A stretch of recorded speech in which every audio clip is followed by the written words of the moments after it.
সালামু আলাইকুম। এই চ্যানেলে এটা আমার প্রথম ভিডিও। আমি এখানে Shopify রিলেটেড বিভিন্ন টিউটোরিয়াল দেব এবং কম্পিউটারের টেকনিক্যাল বিষয়ে ছোট, ছোট টিউটোরিয়াল দেব। আশা করি আপনাদের হেল্পফুল হবে। ভালো লাগলে কমেন্ট করে জানাবেন।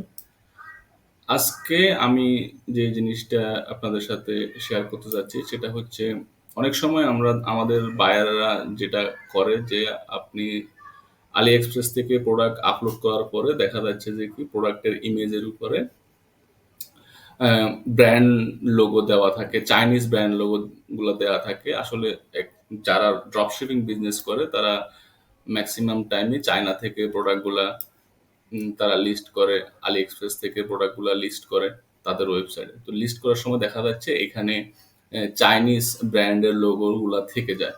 তো এই চাইনিজ ব্র্যান্ডের লোগোগুলা যারা স্টোর ওনার শপিফাই তারা চায় না যে এই চাইনিজ ব্র্যান্ডের লোগোগুলা থাকুক। তাতে হয় কি তাতে তাদের প্রোডাক্টটা রিভিল হয়ে যায় অনেক বায়ারের কাছে, তারা এগুলা বের করে ফেলে। তো এখন অনেক বায়ার চায় যে এই লোগোটা না থাকুক তাদের প্রোডাক্টের ইমেজের মধ্যে বা তাদের টাইটেলে বিভিন্ন জায়গায় তারা এই প্রোডাক্টের ব্র্যান্ডটা রিমুভ করে নিজেদের একটা ব্র্যান্ড ক্রিয়েট করতে।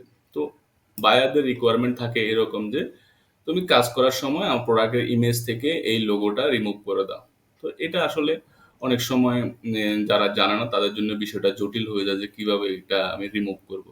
তো এটা শপিফাই এর মধ্যেই একটা অপশন আছে যেটা ইউজ করে আমরা সহজেই এই প্রোডাক্টটা রিমুভ করতে পারি।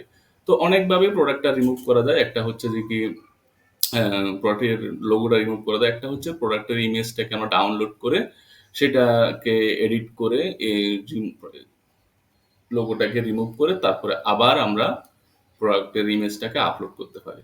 অথবা প্রোডাক্টের ব্যাকগ্রাউন্ডটা যদি হোয়াইট হয় তাহলে আমরা এখানে সহজেই রিমুভ করতে পারি। কিভাবে? আমি ইমেজটা ওপেন করলাম। ওপেন করার পরে এখানে ৩ টা অপশন আছে। একটা হচ্ছে ক্রপ, একটা হচ্ছে ড্র, আর একটা হচ্ছে রিসাইজ। এখন আমরা ড্র এই অপশনটার মাধ্যমে কিন্তু এই লোগোটা রিমুভ করতে পারি।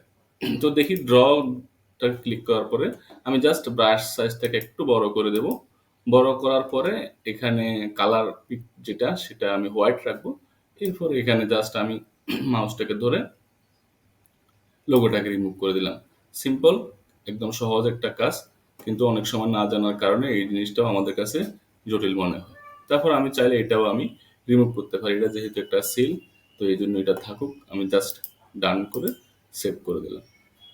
তো এইভাবেই কিন্তু আমরা আমাদের যত ইমেজ আছে ব্যাকগ্রাউন্ড হোয়াইট থাকলেই আমরা এই কাজটা সহজে করতে পারি। আর যদি দেখা যায় যে আমরা এরকমও করতে পারি, চাইলে আমরা এই জায়গাতে একটা লোগো থাকতে পারে বা যেটা মুছা যাচ্ছে না, তখন আমরা চাইলে ইমেজটাকে ক্রপ করেও করতে পারি। অরিজিনালটাকে ক্লিক করে এইখানে ধরে এটাকে ছোট বড় করতে পারি আমরা চাইলে। ছোট করে দিলাম, ডান দিয়ে দেব, তাহলে এটা ক্রপ হয়ে যাবে। সেভ। তো মূল বিষয়টা হচ্ছে আমরা আমাদের কাজটা সহজে করতে পারছি। জাস্ট এই ছোট্ট কিছু বিষয় মাথায় রাখলেই হবে যেন ব্যাকগ্রাউন্ডটা হোয়াইট থাকে। আদারওয়াইজ আমাদেরকে আগে ইমেজটাকে ডাউনলোড করে নিতে হবে। ডাউনলোড করে নিয়ে তারপরে আমাদেরকে এই ব্যাকগ্রাউন্ডটাকে রিমুভ করে তারপরে লোগোটাকে আমরা রিমুভ করতে পারবো।